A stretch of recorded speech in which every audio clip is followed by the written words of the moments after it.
मेरा जल्दी से लगे सर। अरे माइक बंद कर लो, ठीक है, क्लास शुरू करते हैं। ठीक है, चलिए। हेलो एवरीवन, सभी को गुड इवनिंग, है ना। तो आप लोग पॉलिनोमियल पढ़ रहे थे, और पॉलिनोमियल में लास्ट क्लास के टॉपिक को डिस्कस करने के पहले एक बार मैं जल्दी से आपको पोल के बारे में बता दूं। जब भी मैं कोई ऐसा क्वेश्चन दूं जिसके चार ऑप्शन हो, ए बी सी या डी, पहले आपको क्वेश्चन स्क्रीन पर ही देखना है। क्वेश्चन देखकर आपको सॉल्व कर लेना है। ठीक है, सॉल्व करने के बाद जो भी आपका आंसर आता है ए बी सी या डी में, आंसर करने के लिए इस तीन डॉट पर क्लिक करोगे, नीचे में आपको दिखेगा तीन डॉट। इस पर क्लिक करने के बाद सेकंड वाले पेज पर इस एक्टिविटी पे क्लिक करना है आपको, फिर तीसरा पेज खुलेगा और इस तीसरे पेज पे यहाँ ऊपर में क्लिक करना होगा वन पोल एक्टिव पर।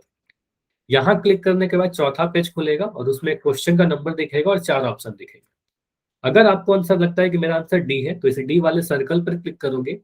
फाइनली इस वोट पर क्लिक करोगे, यहाँ वोटेड लिखा हुआ आएगा, तभी जाकर आपका आंसर सबमिट होता है। ठीक है, फिर से आप वापस से बैक करोगे और बैक करके मेन स्क्रीन पर आओगे जहां पर आपकी क्लास चल रही होती है। ठीक है, तो सभी को आंसर करना है। जब भी पोल दिया जाता है, सबसे इंपॉर्टेंट टाइम वही है, उस समय आपको आंसर जरूर करना है। ठीक है, कोशिश जरूर करनी है आंसर करने की। अगर गलत होगा तो फिर मैं उसको समझा ही दूंगा। ठीक है, चलिए।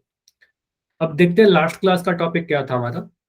लास्ट क्लास में हम लोग पढ़े थे factorization by regrouping of terms. इसका मतलब क्या हुआ, पुनः समूहन, या फिर कह सकते हो पुनः व्यवस्थित। इसका मतलब क्या होता है, टर्म को अरेंज करके, मतलब अगर हमारे पास कोई बहुपद लिखा गया है जिसमें दो से अधिक टर्म है, तीन चार पांच टर्म है हमारे पास, तो उसमें क्या करते हैं हम लोग, देखते हैं कि अगर हमारे पास कुछ बहुपद में बहुत सारे टर्म्स है, मान लो चार टर्म हमने ले लिया, तो इन चारों टर्म में कोई भी कॉमन कुछ भी नहीं है, मतलब सार गुणनखंड कुछ भी नहीं दिख रहा, तो हम लोग क्या करते हैं, यहाँ पर रीग्रुपिंग करते हैं, मतलब जोड़ा बनाते हैं। सबसे इंपॉर्टेंट वर्ड ये है कि जोड़ा बनाते हैं।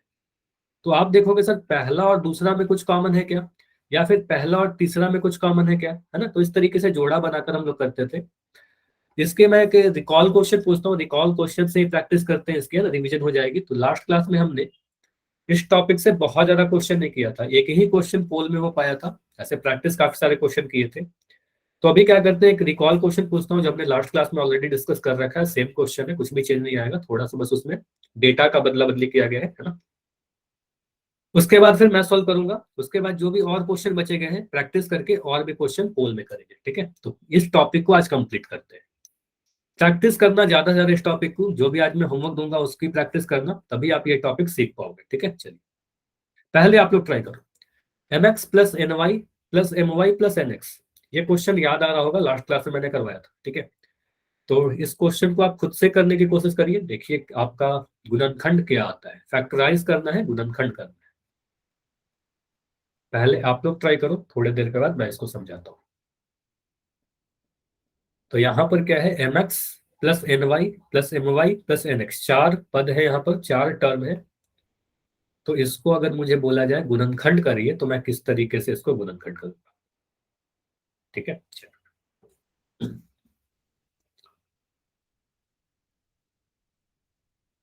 रिकॉल क्वेश्चन है।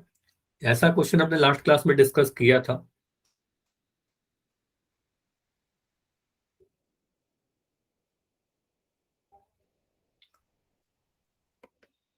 और हड़बड़ी मत करिए, देखो आप बहुत जल्दी से आंसर करने के लिए मत सोचा करो, है ना। अभी बहुत समय है, इस क्वेश्चन में समय लगेगा आपको, तो अपना टाइम लीजिए और उसके बाद आंसर करिए। तो यहाँ पर देखो चारों टर्म, एक मैं हिंट दे रहा हूँ कि यहाँ पर अगर आप चारों टर्म को देखोगे तो इन चारों में कुछ भी सार्वगुणनखंड या कॉमन फैक्टर नहीं दिखेगा। सार्वगुणनखंड करने का मतलब ऐसा गुणनखंड जो चारों ही में हो, है ना, कोई भी फैक्टर नहीं दिखेगा। ये हिंट है आपके लिए। तो यहाँ पर हम लोग जोड़ा बनाएंगे, है ना। तो देखिए पहला टर्म का जोड़ा हम किस वाले टर्म के साथ बनाएंगे, इस वाले का जोड़ा हम किसके साथ बनाएंगे, और दूसरे का जोड़ा किसके साथ बनाएंगे।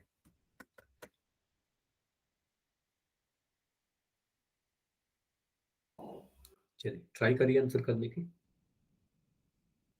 बस बैठे मत रहना, ट्राई करोगे आंसर आ जाएगा।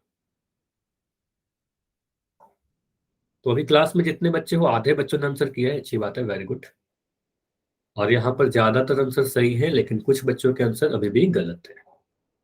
ठीक है, देखो उन गलतियों से भी आप सीखोगे, है ना। उन गलतियों से भी, अच्छी बात है कि आपने ट्राई किया है, और इन गलतियों से भी आप सीखोगे। और आज भी इस टॉपिक की हम लोग काफी सारे प्रैक्टिस करेंगे। चलिए तो 20 सेकंड और रुकते हैं। अभी भी कुछ बच्चे हो जिनका आंसर नहीं आया है, तो आंसर करिए जाकर पोल सेक्शन में। अगर आपने सॉल्व कर लिया है तो जाकर आंसर कर दो। 15 सेकंड और, last 15 seconds, last 10 seconds, last 10 second है। अभी भी 2-3 बच्चे हो जिनका आंसर नहीं आया है। Last 5 second, 5, 4, 3, 2, 1। चलो, अच्छी बात यह है कि ऑलमोस्ट सभी ने आंसर दिया है ना। चलो, कोशिश तो सभी ने की है। अब यहाँ पर अगर मुझे बोला जाए m x plus n y plus m y plus n x, देखो चैट आपका ऑन है, चैट में आप आंसर लिख सकते हो या फिर जो भी डाउट होगा चैट में आप पूछ सकते हो। देखो यहाँ पर अगर मैं पूछूं कि कितने टर्म्स है, पदों की संख्या कितनी है, तो आप सभी लोग क्या बोलोगे, ये मुझे बता सकते हो? नंबर ऑफ टर्म्स कितनी है यहाँ पर? नंबर ऑफ टर्म्स कितना बोला आपने? 4। ठीक है, आप बोलोगे सर 1, 2, 3, 4, टोटल 4 टर्म है। अब मुझे इन सभी में कुछ भी कॉमन नहीं दिख रहा। आप अगर ये कैसे डिसाइड किया हमने, देखो यहाँ पर मुझे दिख रहा है पहले वाले में m और x है, तो यहाँ पर 4 ही टर्म दिख रहे हैं, m, x, n और y। तो पहले में देखो यहाँ पर n नहीं है, यहाँ पर मुझे दिख रहा है सर m नहीं है, इस वाले में x नहीं है, और यहाँ पर हमारा y नहीं है, चौथे वाले में y नहीं है। मतलब कुछ भी ऐसा नहीं है जो चारों में से हम लोग कॉमन निकाल सके। सार गुणनखंड कुछ भी नहीं है, एक के अलावा कुछ भी नहीं है। तो मैं क्या करूंगा, यहाँ पर जोड़ा बनाऊंगा। और जोड़ा बनाने का तरीका क्या सिखाया था? आप देखो कि अगर मैं पहले वाले को देखूं तो यहाँ पर मुझे mx दिख रहा है, और तीसरे टर्म को देखें तो यहाँ पर मुझे my दिख रहा है। तो mx और my में से आप m कॉमन निकाल सकते हो, है ना। तो mx और my को हम साथ में रख सकते हैं। और इसी तरीके से अगर मैं देखूं, दूसरा टर्म हमारे पास ny है और चौथा टर्म हमारे पास nx है, तो इन दोनों में मुझे दिख रहा है सर n दोनों में है कॉमन, है ना। तो यहाँ पर हम लोग क्या करते हैं, जोड़ा कुछ इस तरीके से बनाओ, पहले टर्म को आप लिख दो तीसरे वाले के साथ। तो आप लिखोगे सर यहाँ पर हमने लिखा mx प्लस my, मतलब m वाले को एक साथ लिख दिया, जिसमें m दिख रहा था एक साथ लिख दिया। और मैंने क्या किया, ny और nx को एक साथ लिखा, इन दोनों को दूसरे और चौथे टर्म को एक साथ लिखा, ny प्लस nx। ठीक है, अब इससे क्या फायदा होगा? इससे ये फायदा हो रहा है हमारे पास, अब यहाँ पर देखिए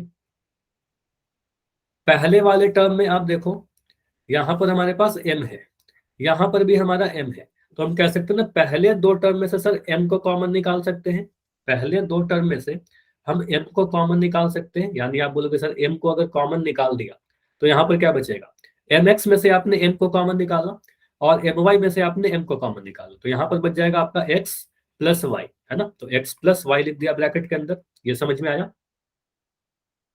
mx प्लस my में से m निकाला तो x प्लस y बच गया। अब दूसरे वाले टर्म को देखिए, मतलब आगे जो टर्म हमें दिख रहा है, तो इसमें मुझे दिख रहा है सर यहाँ पर ny है, यहाँ पर nx है। तो यहाँ पर आप बोलोगे सर n कॉमन निकाल सकते हैं, यहाँ से भी n कॉमन निकाल सकते हैं। तो तीसरे और चौथे टर्म में से, तीसरे और चौथे टर्म में से आप n को कॉमन निकाल सकते हो। तो n को जैसे ही कॉमन निकालोगे तो क्या बचेगा, आपको मिलेगा सर यहाँ पर y प्लस x, क्योंकि n को तो बाहर निकाल दिया ब्रैकेट के। ठीक है, इसको थोड़ा मैं अरेंज करके लिख दे रहा हूँ। आप बोलोगे sir m into x plus y plus n, और ये देखो ये y प्लस एक्स है ना, इसको मैं फिर से लिख दे रहा हूँ x प्लस वाई। मतलब ऐसा क्यों लिखा आपको पता, सर a प्लस बी लिखो चाहे b प्लस ए लिखो, सेम होगा। 2 में आप 3 जोड़ दो तो भी 5 आएगा, 3 में 2 जोड़ दो तो भी 5 आएगा। लिख सकते हैं हम y प्लस एक्स को x प्लस वाई। और इससे फायदा क्या हुआ, इससे यही फायदा हो रहा है कि हम ये कह सकते हैं सर यहाँ पर, अब देखिए प्लस एक बीच में तो प्लस लिखा होगा, इसको देखिए आप बोलोगे सर यहाँ पर मुझे क्या दिख रहा है, बीच में एक प्लस दिख रहा है, ये प्लस। अब प्लस के पहले भी एक ब्रैकेट है, प्लस के बाद भी एक ब्रैकेट है, और इन दोनों में ये जो ब्रैकेट दिख रहा है एक्स प्लस वाई, ये दोनों में सेम दिख रहा है, यहाँ पर भी एक्स प्लस वाई है, यहाँ भी एक्स प्लस वाई है, ये दोनों ब्रैकेट सेम दिख रहा है। तो इन दोनों ब्रैकेट को हम कॉमन निकाल सकते हैं, क्योंकि वो m into x plus y है ना। तो यहाँ पर हम सीधे सीधे ये कह सकते हैं कि सर यहाँ भी मुझे एक्स प्लस वाई दिख रहा है और यहाँ पर भी मुझे एक्स प्लस वाई दिख रहा है, तो इस एक्स प्लस वाई को हम कॉमन निकाल सकते हैं। ठीक है, तो आपने बोला यहाँ पर हमने x प्लस वाई को सर कॉमन निकाला, तो बचेगा क्या, m into x plus y में से ये जो येलो कलर का मैंने हाईलाइट किया एक्स प्लस वाई को आपने बाहर निकाल दिया, तो बच जाएगा ये वाला m, यहाँ पर लिख दिया m प्लस, यहाँ पर प्लस था तो मैंने प्लस लगा दिया। इस एक्स प्लस वाई को आपने कॉमन निकाल दिया तो ये वाला बच जाएगा m।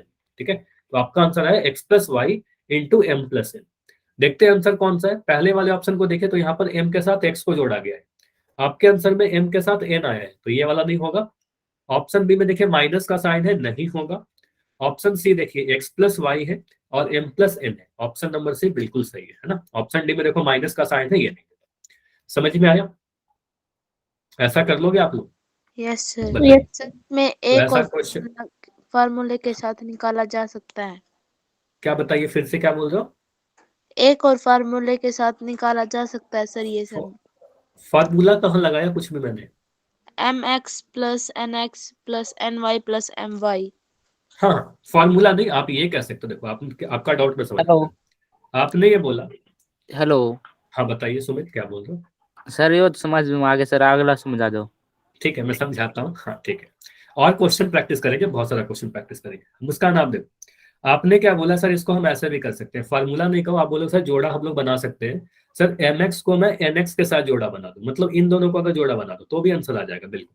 तो अगर मैं mx और nx, यहाँ पर मैं क्या दिख रहा है सर, x वाले को एक साथ लिख लो और ny और my को मैं साथ में लिख लिया। y तो वाले आपने के साथ में। इन दोनों को, x वाले को साथ लिख लिया और y वाले को साथ लिख लिया, तो ऐसे भी करेंगे तो आंसर आ जाएगा। आप क्या बोलेंगे सर, यहाँ पर मुझे x दिख रहा है, यहाँ पर भी x दिख रहा है, तो x को कॉमन निकाल देंगे तो बचेगा m प्लस n, है ना। तो आपने x को, अगर इन दोनों में से आपने अगर x को कॉमन निकाला तो m प्लस n बच जाएगा। फिर प्लस का साइन था, प्लस निकाल लगाया। अब तीसरे और चौथे टर्म में क्या कॉमन दिख रहा है, y दिख रहा है दोनों जगह पर, तो y को अगर आपने कॉमन निकाला तो यहाँ पर बच जाएगा n प्लस n। ठीक है, अब इसको आप थोड़ा सा अरेंज करके लिख लो, m plus n plus y, और यहाँ पर n प्लस m को आप बोलोगे सर ये m प्लस n हो जाएगा, सेम ही है। अब मुझे एक देखो यहाँ पर, आप समझिए, एक प्लस का साइन था बीच में, ये m प्लस एन इसमें भी आया और m प्लस एन यहाँ पर भी आया, मतलब ये दोनों ब्रैकेट सेम ही दिख रहे हैं ना, तो इसको फिर से कॉमन निकाल दीजिए। तो आप बोलोगे सर m प्लस एन को मैंने अगर कॉमन निकाल दिया तो ब्रैकेट लगाएंगे, और इस m प्लस एन को आपने बाहर निकाल दिया तो ये वाला x बचेगा, है ना। और यहाँ से भी आपने कॉमन निकाला तो ये वाला y बच जाएगा। तो फिर से आया m plus n into x plus y. और आपको पता है सर m प्लस एन, मतलब ये भी पता है ना, a इंटू बी लिखे चाहे b इंटू ए लिखे, तो इसको तो ऑर्डर बदल सकते हैं, मतलब x प्लस वाई को हम आगे लिख सकते हैं और m प्लस n को बाद में लिख सकते हैं। तो फिर भी हमारा आंसर ऑप्शन नंबर सी ही आ रहा है। ठीक है, तो दो तरीके से यहाँ पर जोड़ा बना सकते थे। mx को या तो हमने my के साथ बनाया, या तो m वाले को साथ रख दिया, या फिर x वाले को साथ रख दिया। क्लियर? समझ में आया? चलिए, तो ये तो हुआ रिकॉल क्वेश्चन। अब इस टॉपिक की प्रैक्टिस करने के लिए, टॉपिक इंपॉर्टेंट है, इसकी प्रैक्टिस करने के लिए और भी कुछ क्वेश्चन करते हैं। ऑलमोस्ट ऐसा क्वेश्चन हमने लास्ट क्लास में किया था, आप सभी लोग ध्यान से सीखिएगा, प्रैक्टिस करिएगा। ठीक है, फिर मैं कुछ पोल में क्वेश्चन पूछूंगा। ठीक है, गुणनखंड करना है हमें 14mn, एक बहुपद लिखा गया 14mn plus 14 plus 4n plus 49m। याद करिए, क्वेश्चन मैंने लास्ट क्लास में बताया था, वेरी इंपॉर्टेंट क्वेश्चन, उसी पे बेस्ड ये क्वेश्चन, वेरी इंपॉर्टेंट। ठीक है, देखो यहां पर आप क्या बोलोगे, फिर कितने पद हैं, टोटल 4 टर्म है, नंबर ऑफ टर्म्स 4 है। 14mn एक टर्म ये हुआ, दूसरा टर्म ये हुआ, तीसरा टर्म ये हुआ, चौथा टर्म ये हुआ। पद जो होते हैं प्लस या माइनस के द्वारा अलग होते हैं, तो यहाँ पर मुझे 4 टर्म तो दिख रहे हैं। इन सभी में कुछ भी सार्व गुणनखंड दिख रहा है क्या आपको? आप सभी लोग बताओ, अगर मैं पूछूं कि सार्व गुणनखंड क्या होगा, कॉमन फैक्टर क्या होगा, तो एक तो होगा, एक के अलावा कुछ भी। 7 7 नहीं होगा, देखो 4n में 7 नहीं है ना, 4n में 7 नहीं है, इसमें 7 है, इसमें 7 है, और चौथे टर्म में 7 है। 4n में 7 नहीं है, 4n को आप लिखोगे 2 इंटू n, तो 7 नहीं मिलेगा इसमें। समझ में आया सुरेंद्र? ठीक है, हाँ, तो कॉमन फैक्टर सिर्फ एक मिलेगा। ठीक है, तो इसको चेक करने के लिए हम लोग क्या करेंगे, देखो अगर आपको बहुत ज्यादा डाउट हो रहा है कि कैसे चेक करेंगे कि कॉमन फैक्टर कुछ है कि नहीं है, तो आप कोई भी एक टर्म को ले लो, 14mn को ले लिया, तो 14mn को आप अगर गुणनखंड करके लिखोगे तो 14 को आप लिख दोगे 2 गुना 7, है ना। 14 को आप अगर इस तरीके से काटोगे भी तो 2 7 14, फिर 7 से काटोगे तो 7 एकम 7, तो 2 गुना 7 लिख दिया हमने 14 को, और गुना m गुना n। तो मुझे बताइए दो सभी में कॉमन है क्या? इस दो को चेक करिए, दो इस वाले में मिल जाएगा, दूसरे टर्म में भी 2 है, 2 गुना 7 14, 4 में भी 2 दिख जाएगा, लेकिन 49 का फैक्टर में 2 नहीं दिखेगा। 49m को आप चेक करोगे तो मिलेगा 7 गुना 7 गुना m।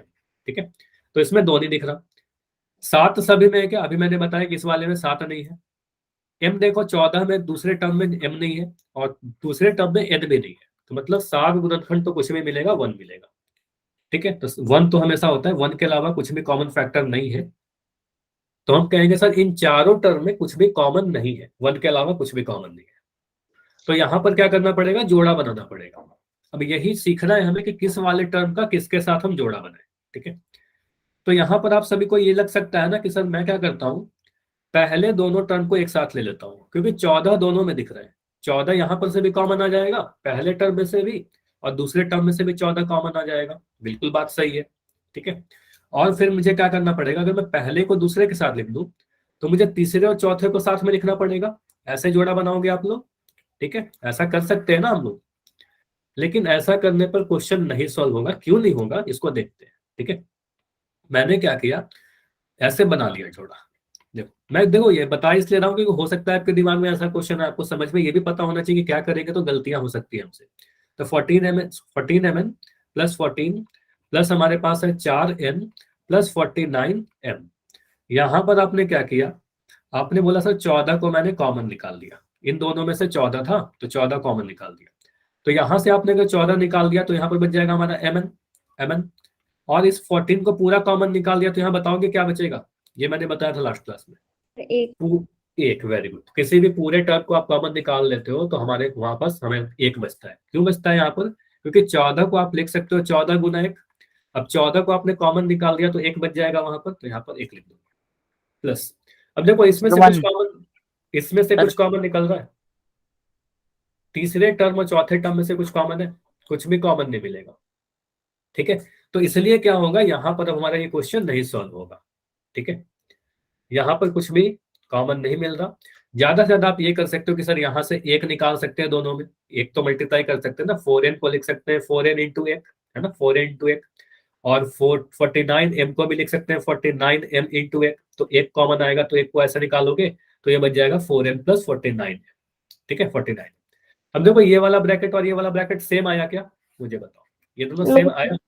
आप बोलोगे नहीं सर सेम नहीं आया, तो इसका मतलब हमने क्या किया, जोड़ा गलती बना लिया है ना, पेयरिंग जो किया है वो गलत हो गया है हमारा, इसलिए क्वेश्चन यहाँ से सॉल्व नहीं होगा। ठीक है, हमने कुछ गलती कर दी। तो ये भी ध्यान रखिएगा, इस पेज के भी आप स्क्रीनशॉट ले लो कि इस तरीके से करेंगे तो क्वेश्चन सॉल्व नहीं होगा। ठीक है, तो अभी हमें क्या करना पड़ेगा, सही जोड़ा बनाना पड़ेगा। ठीक है, सही जोड़ा कैसे बनाए, आपको क्या करना है, पहले वाले टर्म को ध्यान से देखिए 14mn है। ठीक है, 14mn है। अब यहां पर आप देखो सबसे आखिरी वाले टर्म को 49m, इन दोनों में कुछ कॉमन दिख रहा है क्या सर? m दिख रहा है और कुछ सर सोचो, 7। वेरी गुड, अभी हम इसको ब्रेक करके भी दिखाऊंगा आपको, लेकिन यहाँ पर आपको साफ सोचना चाहिए 14 में क्या है, 14 छुपा हुआ है। 7 14 में आपको पता है सर 7 गुना 2 से 14 बन जाएगा, और 49 में भी हम कह सकते हैं 7 गुना 7 है तो 7 भी कॉमन है ना। तो हमने क्या किया, 14mn और 49m को एक साथ लिख लिया, हमने इस तरीके से कुछ जोड़ा बनाया। 14mn को 49m के साथ लिखा, इन दोनों को एक साथ लिखूंगा, जोड़ा बना लेंगे। और 14 को हम 4n के साथ लिख देंगे, इन दोनों का जोड़ा बना लेंगे। ठीक है, तो इसको लिख कर देखते हैं इससे क्या फायदा होता है हमारे पास। ठीक है, चलो, तो आप बोलोगे सर यहाँ पर लिख दिया 14mn प्लस 49m, पहला और चौथा टर्म को एक साथ लिखा, और दूसरा टर्म 14m था ना बस। हाँ, तो यहाँ पर आप लिखोगे 14 था। हेलो हाँ बताइए, कोई डाउट है क्या सुमित? सर, मैं 8 वाली ले लूंगा सर, थोड़ा काम है। ठीक है, आप ले लेना 8 बजे क्लास। ठीक है, ठीक है। 14 प्लस 4n। ठीक है, तो यहाँ पर क्या है 14mn प्लस 49m, पहला और चौथा टर्म को एक साथ लिखा, दूसरा और तीसरा टर्म को एक साथ लिख दिया। ठीक है, अब यहाँ पर मैं क्या कर रहा हूँ, इसको ब्रेक कर रहा हूँ, मतलब इसका गुणनखंड कर रहा हूँ। 14 को देखो आप क्या लिखोगे sir, 2 into 7 into m into n। मैंने क्या किया है, बस पहले वाले टर्म को गुणनखंड करके लिखा, फिर यहाँ पर प्लस था मैंने प्लस लगा दिया। 49m को आप कैसे लिखोगे, आप बोलोगे सर इसको मैं लिख सकता हूँ 7 इंटू 7 इंटू m। ठीक है, 7 गुना 7 49 हो जाएगा, गुना में m आ गया। फिर यहाँ पर प्लस था, प्लस को मैंने प्लस लगाया। 14 को क्या लिखोगे, anyone? 7 into 2। Very good, 2 into 7 या फिर 7 इंटू 2। ठीक है, 7 इंटू 2 लिख दिया, फिर यहाँ प्लस का साइन था मैंने प्लस का साइन लगा दिया। 4n को क्या लिखोगे आप, 2 इंटू 2। वेरी गुड, तो 4 को मैंने लिखा 2 इंटू 2, 4 को आप 2 गुना 2 लिखोगे और यहाँ पर लिख दोगे n। तो हमने कुछ इस तरीके से ब्रेक किया, इसको गुणनखंड कर दिया। ठीक है, अब मुझे क्या देखना है, पहले और दूसरे टर्म को देखना है। ठीक है, सबसे पहले ये ध्यान दीजिएगा प्लस का साइन कहाँ कहाँ पर है। तो प्लस के द्वारा क्या होता है, टर्म अलग अलग होते हैं। तो 1 प्लस 2 प्लस 3 प्लस है, 3 प्लस है जिससे टर्म अलग हो रही है। अब मुझे बताइए पहला टर्म और दूसरा टर्म में कुछ कॉमन दिख रहा है आपको? Yes, ये sir. क्या कॉमन है? Say देखो आप four. लोग सर 7 इसमें भी है, 7 इसमें भी है, m यहाँ पर भी है और m यहाँ पर भी है। तो 7 और m कॉमन है। तो 7 और m कॉमन होने का मतलब आप बोलोगे सर 7m कॉमन है ना, 7m कॉमन है। तो अभी मैं क्या कर रहा हूँ, बस इतना देख रहा हूँ, है ना, पहला और दो टर्म को देख रहा हूँ। तो इन दो टर्म में आपको 7m कॉमन दिख रहा है। तो आपने बोला सर 7m को मैंने कॉमन निकाल दिया, ब्रैकेट लगा दिया। पहला टर्म में से आपने 7m को अगर कॉमन निकाल दिया तो क्या बचेगा? आप बोलोगे सर ये वाला 2 और ये वाला m। तो आपने लिखा 2 और m को लिख दिया एक साथ 2n, ठीक है, 2n। यहाँ पर प्लस का साइन था, मैंने प्लस का साइन लगाया। 7m को आपने कॉमन निकाल दिया, 7m को, तो यहाँ पर आपको 7 बच जाएगा, ये 2n प्लस 7 बच गया। क्लियर? ठीक है। Yes, sir. अब यहाँ पर प्लस का साइन था, प्लस का साइन लगा दिया। आगे देखते हैं तीसरे टर्म को, चौथे टर्म को, इन दोनों में क्या कॉमन है? Sir, two. 2। तो आपको दिख रहा है सर यहाँ पर भी 2 है और यहाँ पर भी 2 है ना, दोनों में 2 कॉमन है, 2 के अलावा कुछ भी कॉमन नहीं दिख रहा। तो हमने क्या किया, 2 को कॉमन निकाल दिया। तो 2 को जैसे ही कॉमन निकालोगे, पहले इस वाले में तीसरे टर्म में देखें 2 को आपने कॉमन निकाल दिया है, तो बच जाएगा ये वाला 7, है ना। तो आप बोलोगे सर यहाँ पर 7 लिख देंगे, प्लस का साइन लगा देंगे। इस 2 को आपने कॉमन निकाल दिया है तो ये बच जाएगा 2 इंटू एन। 2 इंटू एन कहने का मतलब 2n। समझ में आया? ठीक है, इतना क्लियर है यहाँ तक? Yes, sir. तो इसके बाद मैं क्या कर रहा हूँ, आपने इसको बस Okay, थोड़ा sir. सा चेंज करना है। 7m को इसको लिखोगे 2n प्लस 7 ब्रैकेट बंद प्लस, यहाँ पर मैं 2 लिख दे रहा हूँ और इस 7 प्लस 2n को मैं लिख दे रहा हूँ 2n प्लस 7। ठीक है, क्योंकि आपको पता है ऑर्डर हम लोग पलट सकते हैं, 7 प्लस 2n को 2n प्लस 7। अब देखिए यहाँ पर आपको ये दिख रहा है, एक मुझे प्लस का साइन दिख रहा है। अब प्लस के बाएं तरफ और प्लस के दाएं तरफ 2 ब्रैकेट दिख रहे हैं, एक भी यहाँ पर, सॉरी यहाँ पर आप बोलोगे सर ये 2n प्लस 7 है और यहाँ भी 2n प्लस 7 है, ये दोनों सेम दिख रहे हैं, है ना, ये दोनों सेम है। तो इसको आप कॉमन निकाल दो, इसको आप कॉमन निकाल लोगे। आप इसको कॉमन निकालोगे तो क्या मिलेगा, 2n प्लस 7 को जैसे ही मैंने कॉमन निकाला बच क्या जाएगा, ये पहला टर्म। इस पहला टर्म में से आपने 2n प्लस 7 को कॉमन निकाल दिया तो बच जाएगा यहाँ पर 7m, है ना, तो बस 7m बच जाएगा। प्लस इस 2n प्लस 7 को आपने कॉमन निकाला तो ये बच जाएगा 2 हमारा। ठीक है, आप बोलोगे 7m प्लस 2 आंसर आ जाएगा सर। क्लियर हुआ? बताइए। यहाँ पर मैं कुछ चीजें मिटा दे रहा हूँ ताकि आपको ये सारी चीजें सॉल्यूशन साफ दिख सके। ठीक है, ये समझाने के लिए मैंने इतना हाईलाइट करता हूँ, है ना, ये सारी चीजें आपको लिखने की जरूरत नहीं है। ठीक है, चलिए अब बताइए, ये समझ में आया? Yes, sir. Yes sir. देखो यहाँ पर एक चीज और ध्यान रखिएगा कि क्वेश्चन का जो, अगर मान लो आपको अगर सॉल्यूशन करने के लिए बोलता है, ठीक है, मतलब अगर आपको बोला जाता है कि इसको सॉल्व करिए, तब तो आप इस तरीके से आंसर छोड़ोगे, आपका आंसर बिल्कुल सही होगा, कंप्लीट सही है। लेकिन अगर ऑप्शन दिए रहेंगे तो हो सकता है कि ऑप्शन थोड़ा बदल कर दे दिया जाए। मतलब इस क्वेश्चन को सॉल्यूशन में, आंसर में ऐसा लिखा जा सकता है, 2n प्लस 7 को लिखा जा सकता है 7 प्लस 2n, है ना, और 7m प्लस 2 को लिखा जा सकता है 2 प्लस 7m, ऐसा लिख सकते हैं। ठीक, ये समझ में आ रहा है कि मैंने 2n प्लस 7 को लिख दिया 7 प्लस 2n और 7m प्लस 2 को लिख दिया 2 प्लस 7m, बस आगे पीछे कर दिया। मतलब आपको पता सर a प्लस b को हम लिख सकते हैं b प्लस a, है ना, तो वही किया। 7 प्लस 2n और 2n प्लस 7 सेम होता है तो उसको आगे का पीछे कर दिया, मतलब 2n प्लस 7 को 7 प्लस 2n लिख दिया। ठीक है, या फिर इसको ऐसे भी लिखा जा सकता है, आप बोलोगे सर यहाँ पर हम ऐसे भी तो लिख सकते हैं, 7m प्लस 2 को आगे लिख दे, 7m प्लस 2 को आगे लिख दे और इस 2n प्लस 7 को बाद में मल्टीप्लाई करके लिखे, बिल्कुल ऐसा भी लिख सकते हो, इससे भी आंसर आ जाएगा। मतलब ऑप्शन कुछ भी दिए जा सकते हैं। ठीक है, चलिए, तो एक तो ये क्वेश्चन हुआ जो वेरी इंपॉर्टेंट था, आप सभी लोग इसका स्क्रीनशॉट लो, प्रैक्टिस करिएगा इस क्वेश्चन की, काफी इंपॉर्टेंट क्वेश्चन है, आ सकता है आपके एग्जाम में। ठीक है, अब एक क्वेश्चन और करते हैं। यहाँ पर क्वेश्चन है, गुणनखंड करने के लिए बोला गया है एक टर्म को x square plus b x y square plus c x y z. अगर मैं आपसे पूछूं कि सिर्फ नंबर ऑफ टर्म्स बताइए, पदों की संख्या बताइए, कितने टर्म है यहाँ पर? 3.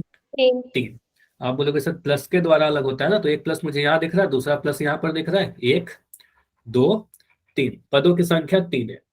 अब इसमें हम कैसे इसको जोड़ा बनाए? अगर मैं किसी को भी जोड़ा आवाज बना लूं, नहीं आ रही। आवाज नहीं आ रही, एक सेकंड में चेक कर लेता हूं। आवाज सभी को आ रही है क्या? एक बार कंफर्म करिएगा। Yes, yes sir. सर। तो यस मुस्कान सर। एक बार लेफ्ट करके ज्वाइन करो, शायद सही हो जाए। ठीक है, ठीक है। नेटवर्क का इशू हो सकता है। तो यहाँ पर मुझे क्या करना होगा, कोई भी जोड़ा बनाने की जरूरत नहीं है। यहाँ पर देखो आपको जोड़ा नहीं बनाना होगा। यहाँ पर आप इसको कैसे सॉल्व करोगे ये समझिएगा। यहाँ पर अगर मैं किसी भी दो को जोड़ा बना दूं, इन दोनों को अगर एक साथ लिख लूं, तो यहाँ पर तो ये अकेला हो जाएगा। ठीक है, तो मुझे देखना होगा इन तीनों में कुछ भी सार्वगुणनखंड है क्या, कोई भी कॉमन फैक्टर है क्या।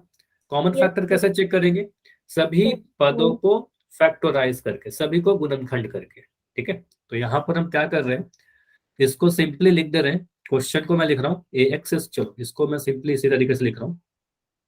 मुझे ये बताओ, ए एक्स स्क्वायर वाई, पहले टर्म को आप अगर गुणनखंड करके लिखोगे तो क्या लिखोगे, कोई बता सकता है।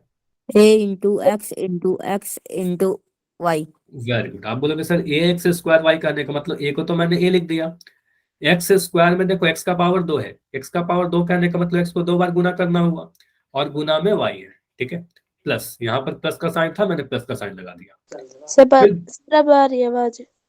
अब आ रही है ना, ठीक है। तो बी एक्स वाई स्क्वायर करने का मतलब बी लिख दिया, फिर गुना में एक्स कर दिया, और देखो इस बार y का पावर 2 है, तो y का पावर 2 करने का मतलब y को 2 बार गुना करना, तो y को मैंने 2 बार गुना कर दिया। ठीक है, plus c x y Z करने का मतलब क्या हुआ, सी गुना एक्स गुना वाई गुना जेड। ठीक है, तो अभी तक मैंने क्या किया, बस तीनों टर्म को फैक्टराइज करके लिखा है, गुणनखंड करके लिख दिया। अब मुझे बताइए इन तीनों में कुछ सार्व गुणनखंड है क्या, कॉमन sir. फैक्टर वाला मेथड यूज कीजिए। Sir, क्या X, कॉमन है, एक्स और Y.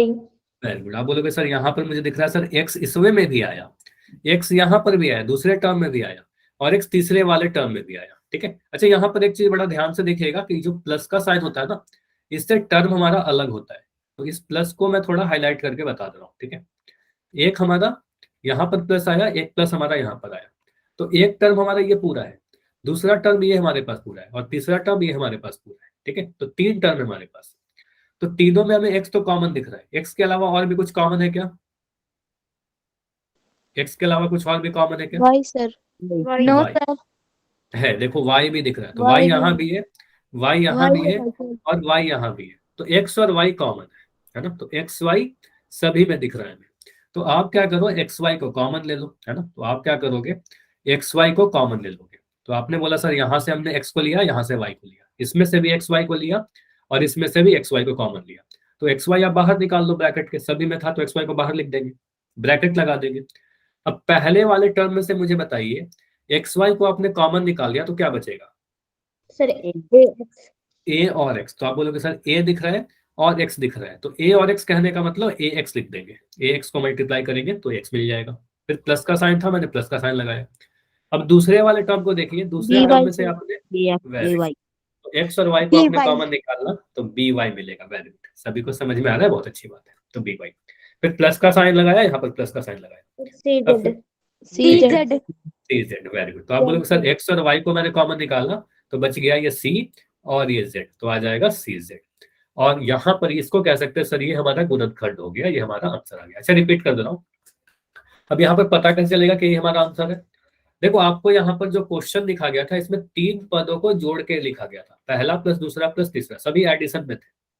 अब जिसको मैंने सॉल्व करके कुछ इस तरीके से एक्सप्रेस कर दिया, अब इसका लिखने का मतलब क्या हुआ, एक्स गुना वाई गुना a x plus b y plus c z. अब ये सारे टर्म देखो क्या दिख रहा है आपको, गुना में है, तो पहला टर्म एक्स है, गुना में वाई है, गुना में ये ब्रैकेट है, तो सभी एक दूसरे से गुना हो रखे हैं ना, तो आप बोलोगे सर ये गुणनखंड हो गया, फैक्टराइज हो गया। समझ में आया। चलो इसको मैं एक बार रिपीट और कर दे रहा हूँ कि यहाँ पर हमने क्या क्या किया, तो कुछ बच्चों का डाउट था, यहाँ पर समझिएगा। मैंने सिंपली क्या किया, पहले वाले टर्म को फैक्टराइज किया, ए गुना एक्स का पावर 2 था तो एक्स को 2 बार गुना किया, एक्स को 2 बार गुना किया, गुना में वाई लिखा। ठीक है, फिर प्लस का साइन था, मैंने प्लस का साइन लगाया, फिर बी एक्स वाई स्क्वायर को आप ब्रेक करोगे तो बी गुना एक्स लिखोगे, वाई का पावर 2 है तो वाई को 2 बार गुना करेंगे। ठीक है, वाई को 2 बार गुना करेंगे, इसमें देखो कुछ भी पावर दी है तो सीधे सीधे आप बोलोगे सर सी गुना एक्स गुना वाई गुना जेड। ठीक है, ये लिख दिया, सी एक्स वाई जेड करने का मतलब सभी एक दूसरे से गुना हो रखे होंगे। अब इसमें से आप कॉमन निकालो, देखो तीनों में कुछ ऐसा टर्म है जो सभी में कॉमन है, ये बताओ। Yes, तो sir. यहाँ पर आप बोलोगे सर एक्स, सॉरी ये एक्स को नहीं लिखेंगे, है ना, यहाँ पर आप इसको मिटाइए, आप बोलोगे सर एक्स और वाई, है ना, आप बोलोगे सर एक्स वाई इसमें भी है, एक्स वाई इसमें भी है, और एक्स वाई इस वाले में भी है, इन तीनों टर्म में एक्स वाई है। तो एक्स वाई अगर सभी जगह पर है तो उसको हम कॉमन निकाल देते हैं ना, तो उसको आप कॉमन निकाल दीजिए। तो एक्स वाई को आप कॉमन निकाल लोगे, आपको बच जाएगा पहले वाले टर्म में, ये पहला टर्म है, ये दूसरा टर्म है, ये तीसरा टर्म है ना, प्लस का साइन के द्वारा अलग होता है टर्म। तो आप बोलोगे सर यहाँ से आपने अगर एक्स वाई को कॉमन निकाला तो ये ए और एक्स बचेगा, तो एक्स को आप लिख दोगे ए एक्स, फिर प्लस का साइन था, प्लस का साइन लगाया, इस एक्स वाई को आपने कॉमन निकाल दिया तो आपको बचेगा बी और वाई, बी वाई कहने का मतलब बी वाई है ना, बी और वाई कहने का मतलब बी वाई, फिर प्लस का साइन लगाया, एक्स वाई को आपने कॉमन निकाला तो बच गया सी और जेड, सी और जेड गुना हो जाएगा तो बनेगा से जेड। समझ में आया, ये हमारा फाइनल आंसर आ गया। समझ में आया, किसी एक बच्चे का डाउट था? ठीक है, विकास Yes, के नाम sir. से जो बच्चे थे आप बताइए, क्लियर हुआ? आपने बोला था रिपीट करने के लिए, विकास Yes. के नाम से, ठीक है चलिए। तो अभी मैं क्या कर रहा हूँ, कुछ पोल में क्वेश्चन आप सभी से पूछ रहा हूँ, ठीक है? तो पोल में सभी लोग ट्राई करिएगा, सभी को ट्राई करना है, सभी को आंसर देना है, Okay, ठीक है? sir. ठीक Okay, है sir. चलो, तो अभी आपके पास क्वेश्चन दिखेगा, क्वेश्चन नंबर 79, और पोल आपको थोड़ी देर के बाद दिखेगा। चैट आपका मैं बंद कर रहा हूँ, पोल थोड़ी देर बाद मैं ऑन करता हूँ। अभी सॉल्व करने की कोशिश कीजिए, Time चाहिए sir. अब बिल्कुल समय दिया जा रहा है, आराम से आप सॉल्व करो, ठीक है? क्वेश्चन मैं लिख रहा हूं यहाँ पर, क्वेश्चन है एक बहुपद लिखा गया है 15pq plus 15 plus 9q plus 25। देखो ये क्वेश्चन वेरी इंपॉर्टेंट है, और इसमें बस आप अगर सही जोड़ा बना लोगे तो आपका आंसर आ जाएगा। Sir 25p है. हाँ 25p है, सॉरी यहाँ पर 25p है, 15pq plus 15 plus 9q plus 25p। और एक और इंपॉर्टेंट चीज, इसमें सारे ऑप्शन देखो मिलते जुलते से ही दिख रहे हैं, सारे ऑप्शन एक जैसे दिख रहे होंगे आपको, लेकिन सभी अलग अलग है। ध्यान से देखिए, कहीं पर प्लस माइनस का अंतर है, कहीं पर 5q के साथ मल्टीप्लाई है, कहीं 5p के साथ मल्टीप्लाई है, कुछ इस तरीके से, ठीक है? तो जो भी आपका आंसर आता है ध्यान से देखिएगा कि कौन वाला सही है, ठीक है? सारे चीज मिलने चाहिए, ठीक है चलिए। और जिन बच्चों का भी हो जाएगा बस हैंड रेस कर देना, कुछ बच्चों का जब हो जाएगा तो फिर मैं पोल को ऑन कर दूंगा। बस हड़बड़ी मत करना, आराम से सॉल्व करिए, अभी आराम से करना है, काफी समय है आपके पास।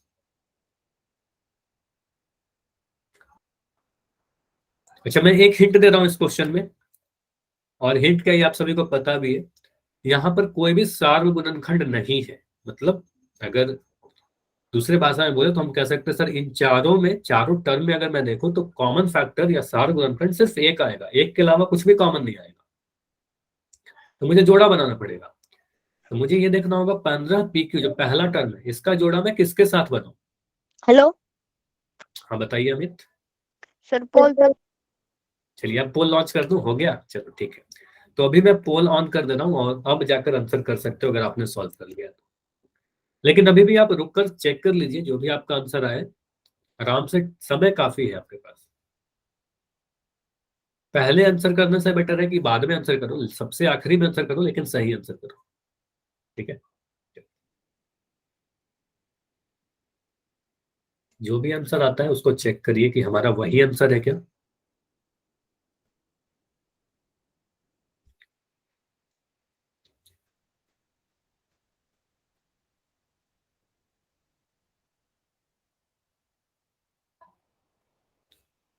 तो एक बहुपद देकर, चार टर्म है इसमें, और इसको फैक्टराइज करना है, कर दिया sir प्रश्न. ठीक है? बस वेट कर लीजिए, जैसे ही सभी लोग आंसर करेंगे मैं डिस्कस करूंगा, ठीक है? देखो कुछ क्वेश्चन ऐसे होते हैं जो आप सीधे देखकर आंसर बता सकते हो, उसमें मैं काफी जल्दी पोल को एंड कर रहा था, है ना? लेकिन यहाँ पर आप देख के आंसर नहीं बता पाओगे, इसमें आपको प्रैक्टिस करनी पड़ेगी, मतलब आपको कॉपी पेन लेकर सॉल्व करना पड़ेगा। इसमें हो सकता है कुछ बच्चों को समय लगे, है ना? तो इसलिए समय दिया जाता है, आराम से करिए।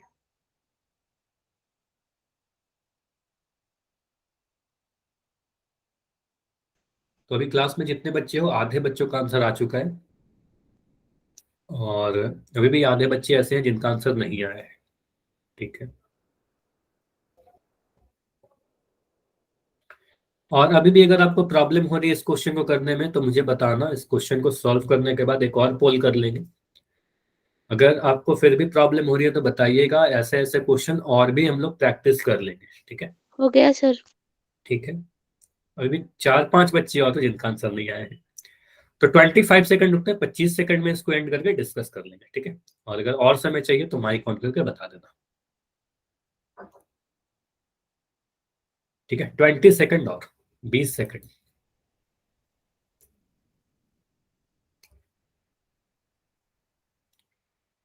तो अभी 2 या 3 बच्चे हो जिनका आंसर नहीं आया है।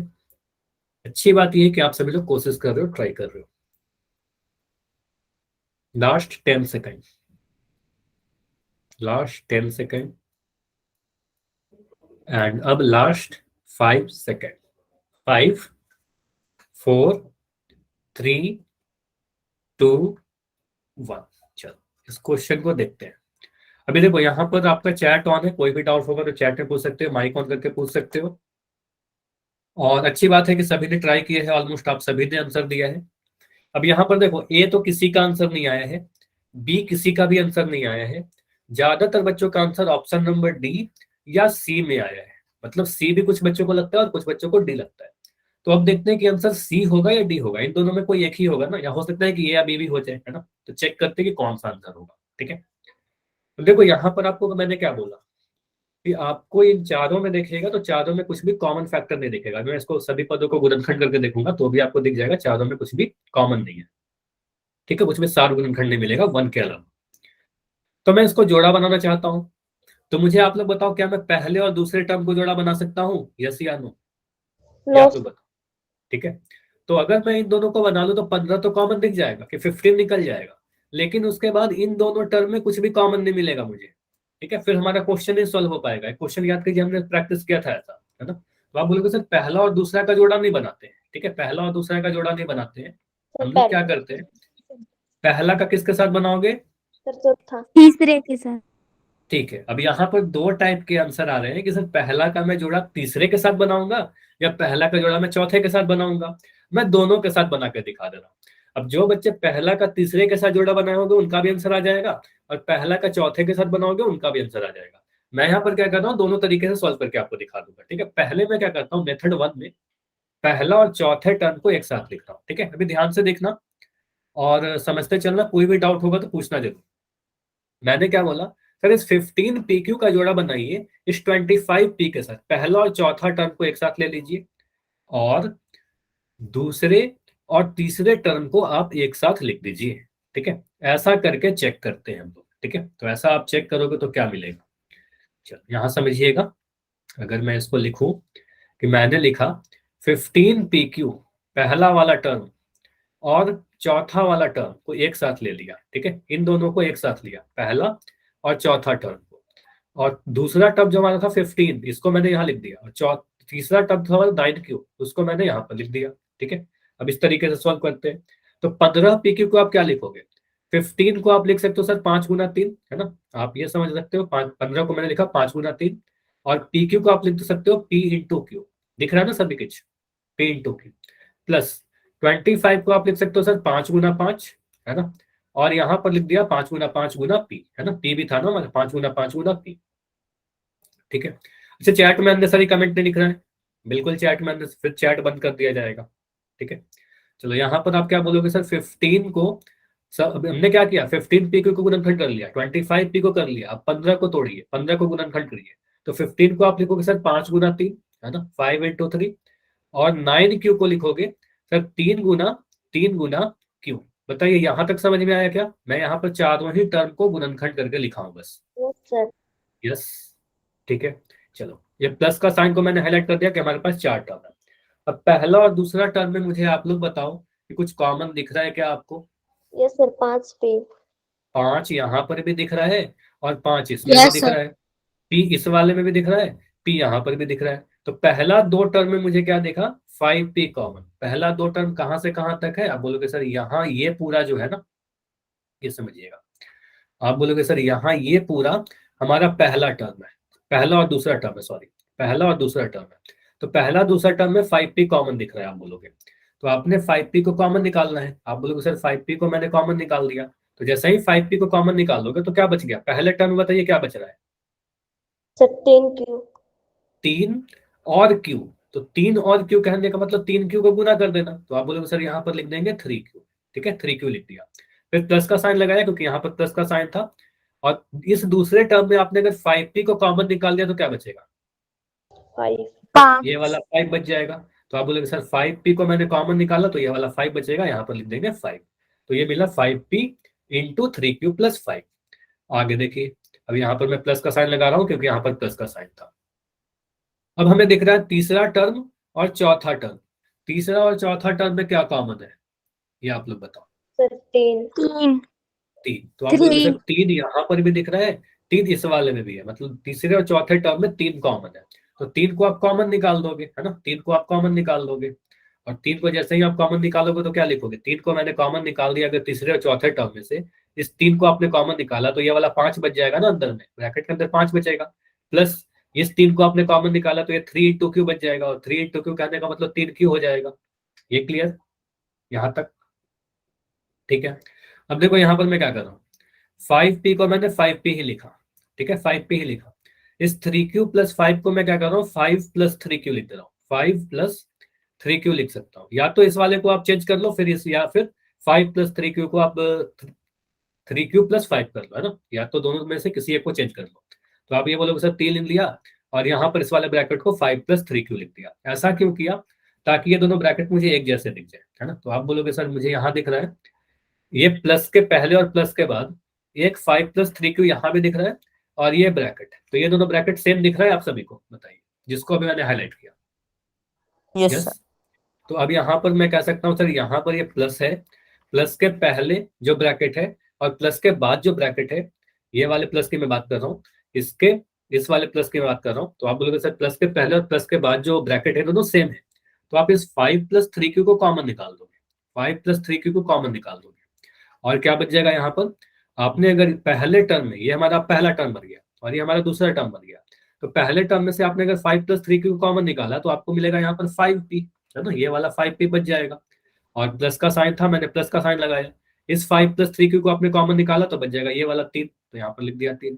ठीक है, तो ये हमारा आंसर कौन से ऑप्शन में दिख रहा है ये हमें चेक करना होगा। ठीक है, अब मैं कुछ चीजें यहाँ पर बस मिटा दे रहा हूँ, ठीक है, ताकि सारी सॉल्यूशन भी आपको साफ साफ दिखे। ठीक है, चलो, तो ये सारी चीजें मिटा रहा हूँ।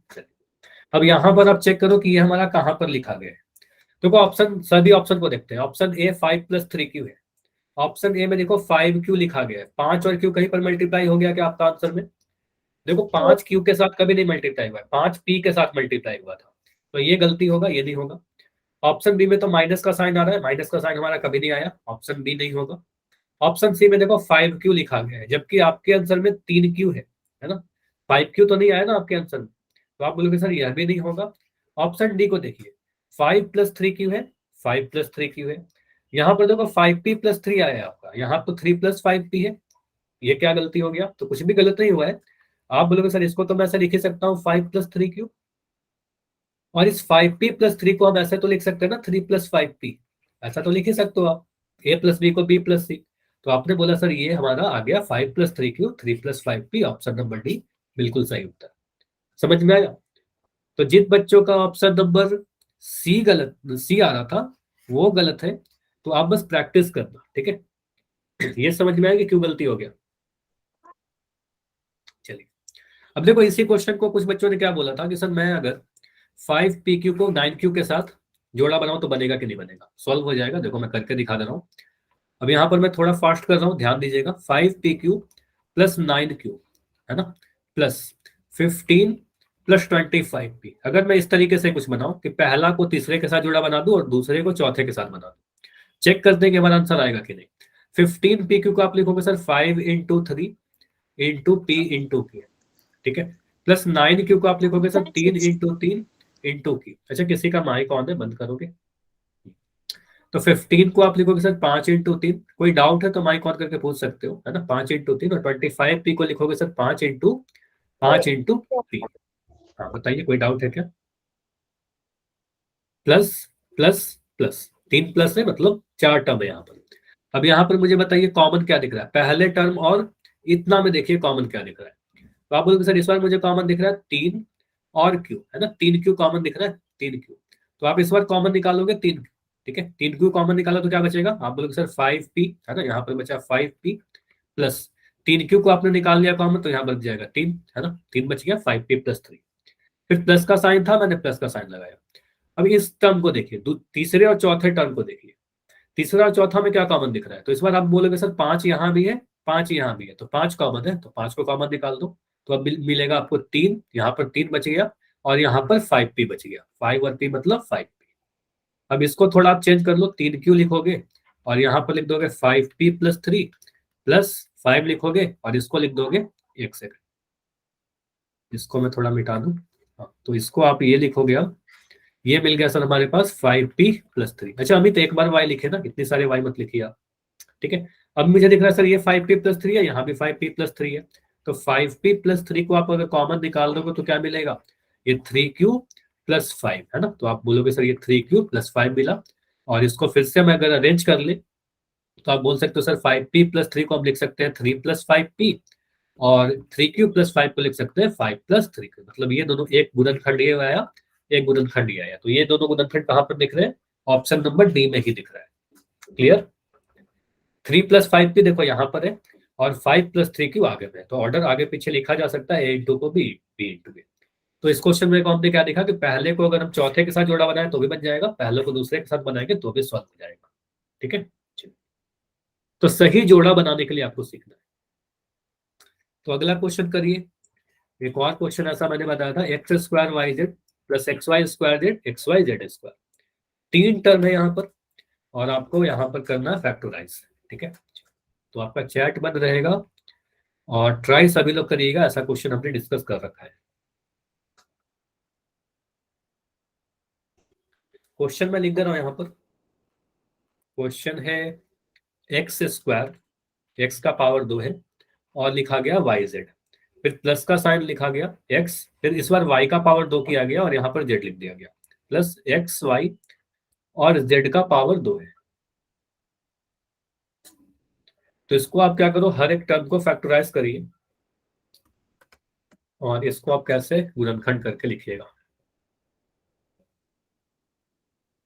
देखो 3 टर्म है यहाँ पर, आपको रीग्रुपिंग नहीं करना है, मतलब जोड़ा नहीं बनाना है, आपको बस यहाँ पर देखना है कि तीनों में क्या सार्व गुणनखंड है, कॉमन फैक्टर क्या है,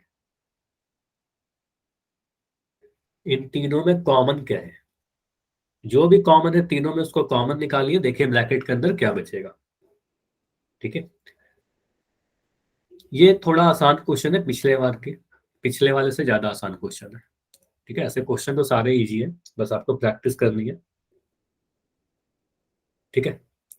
तो पहले वाले में x का पावर 2 है, दूसरे वाले टर्म में y का पावर 2 है और तीसरे वाले टर्म में z का पावर 2 है, ठीक है। कर दिया सर। ठीक है, हाँ तो अभी तक सिर्फ 4 बच्चों ने आंसर किया है, जैसे ही सभी लोग आंसर करेंगे ना मैं इसको डिस्कस करता हूँ, ठीक है। बस बैठे मत रहिएगा, ट्राई करते रहिए जब तक आपका आंसर नहीं आता है, और अगर कर लिए हो, सर आपने अगर आंसर दे दिया है तो बस वेट कर लो, ठीक है। हो गया सर। हाँ मुझे पता है हो गया, आपका आंसर आ चुका है।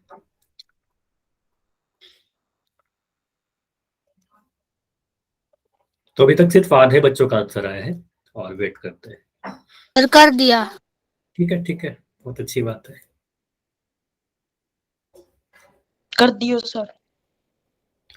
तो अभी 20 सेकंड रुकते हैं। अच्छा आपको बताने की जरूरत नहीं है, जैसे ही आप आंसर करते हो ना आ जाता है कि आपने आंसर कर दिया है, ठीक है। और आपकी पोल में रिपोर्ट में भी आपकी नाम आ जाती है, और मैं ट्राई करूंगा कि अगले क्लास में डेफिनेटली आप सभी को आपका इस क्लास का पोल रिजल्ट अगले क्लास में आपको शो करूं, ठीक है।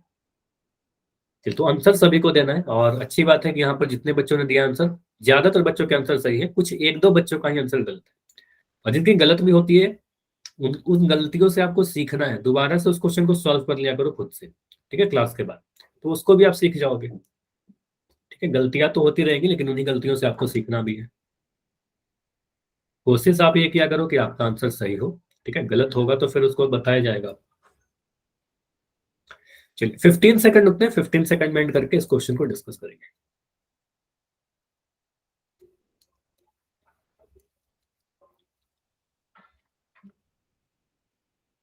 10 सेकंड्स। 3 बच्चे और जिनका आंसर नहीं आया है, ओनली 3।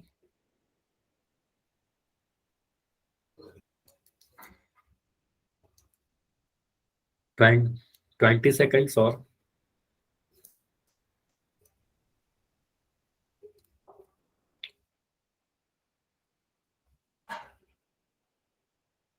चलो अभी 10 सेकंड रुकते हैं, लास्ट 10 सेकंड में इसको एंड करके डिस्कस करेंगे। एक बच्ची और तो जिनका आंसर नहीं आया, बाकी सभी का आंसर आ गया। अच्छी बात है कि सभी ने ट्राई किया है। चलिए, तो अभी क्लास में जितने बच्चे हो सभी का आंसर आ गया है, तो मैं इसको एंड कर रहा हूं और इस क्वेश्चन को डिस्कस करते हैं। चलो, इस क्वेश्चन में ज्यादातर बच्चों के आंसर सही है। यहाँ पर देखो कैसे करोगे आप इसको, सॉल्व कैसे करोगे। यहाँ पर अच्छा ए आ रहा है, सभी का ए आ रहा है, ठीक है। यहाँ पर देखते हैं क्या होगा। देखो, पहले टर्म को अगर मैं फैक्टराइज करूं, तो पहले टर्म को अगर आप फैक्टराइज करोगे तो क्या लिखोगे। आपको पता सर एक्स का पावर 2 है यहाँ पर, तो एक्स को 2 बार गुना करेंगे, एक्स इंटू एक्स लिखेंगे। और बाकी तो वाई जेड है, तो वाई और इंटू जेड कर देंगे, वाई गुना जेड कर देंगे। फिर यहाँ पर प्लस का साइन था, मैंने प्लस का साइन लगा दिया। एक्स वाई स्क्वायर जेड को क्या लिखेंगे, एक्स तो एक्स लिख दिया, वाई का पावर 2 है इस बार, तो वाई को 2 बार गुना करके लिखेंगे, वाई इंटू वाई। और जेड एक बार है, मतलब जेड का कुछ पावर नहीं है तो एक बार ही रहेगा। फिर प्लस का साइन था, मैंने प्लस का साइन लगा दिया। फिर एक्स वाई जेड स्क्वायर है, तो एक्स को तो एक्स लिखा, वाई को तो वाई लिखा, लेकिन जेड का पावर 2 था तो इसको लिख दिया जेड इंटू जेड। ठीक है, जेड को 2 बार गुना किया। अब यहाँ पर टर्म जो अलग हो रहे हैं, कहाँ कहाँ पर अलग हो रहे हैं, तो एक तो प्लस का साइन मुझे यहाँ दिखा, एक प्लस का साइन यहाँ पर दिखा, मतलब यहाँ पर टोटल 3 टर्म आपको दिख रहे हैं। ये पहला हुआ, ये दूसरा हुआ और ये तीसरा हुआ, 3 टर्म है हमारे पास। तो मुझे बताइए, पहले टर्म में, दूसरे टर्म में और तीसरे टर्म में कॉमन क्या है। Sir x y Z.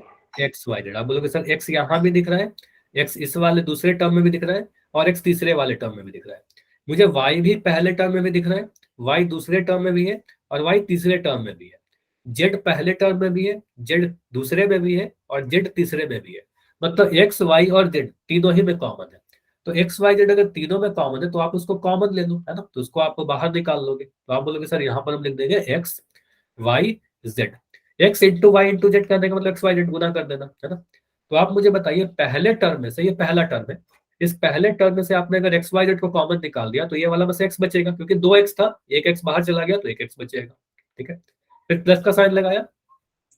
अब दूसरे टर्म को देखिए, दूसरे टर्म में आपने अगर एक्स वाई जेड को कॉमन निकाला, एक्स वाई जेड को कॉमन निकाला, तो वाई बच जाएगा ना। वाई 2 बार था तो एक बार तो बाहर चला गया और एक्स जेड भी बाहर चला गया, तो आपको मिलेगा यहाँ पर वाई प्लस, यहाँ पर क्या मिलेगा, एक्स वाई जेड को आपने कॉमन निकाल दिया तो तीसरे टर्म में से जेड मिलेगा। ठीक है, तो आंसर क्या आएगा, x y z into x plus y plus z. ये गुणनखंड हो गया। गुणनखंड क्यों कह रहे हैं इसको, क्योंकि देखो ये बन गया एक्स गुना वाई गुना जेड गुना x plus y plus z, है ना। सभी गुना में आ गए, सभी चीज आपस में गुना हो रखे हैं, तो इसको कहेंगे गुणनखंड। एक गुणनखंड ये हुआ, दूसरा ये हुआ, तीसरा ये हुआ और चौथा ये पूरा हो गया हमारे पास। ठीक है, तो आंसर कहाँ दिख रहा है, ऑप्शन नंबर ए ही सही होगा। ऑप्शन बी नहीं होगा क्योंकि यहाँ पर जेड का पावर 2 लिख दिया। ऑप्शन सी में देखो वाई का पावर 2 है, ऑप्शन डी में एक्स का पावर 2 है, तो ये सारे गलत है। ऑप्शन नंबर ए बिल्कुल सही है। क्लियर हुआ। तो ऐसा क्वेश्चन आया कर लोगे आप लोग फैक्टराइज। Yes sir. तो Yes, इतना ही sir. रखते हैं आज की क्लास। ये टॉपिक आपकी कंप्लीट होती है। इसी पे आधारित मैं चलो कुछ रख दे दो। होमवर्क में सेट कर देता हूँ आपके ग्रुप में। इंपॉर्टेंट ये है कि आप प्रैक्टिस करो, ठीक है। तो जितने भी पोल में क्वेश्चन कराए गए उसकी प्रैक्टिस करिएगा, जितने भी मैं होमवर्क दूंगा सभी क्वेश्चन की प्रैक्टिस करना, ठीक है। तभी ये टॉपिक बेटर तरीके से आप सीख और पाओगे पूछ लो सर पोल और में। जितना प्रैक्टिस करोगे उतनी आपकी फास्ट होती जाएगी। हाँ, क्या बोल रहे थे बताइए, कोई डाउट है तो बता दीजिए। नो सर कोई डाउट नहीं है, और पूछ लो।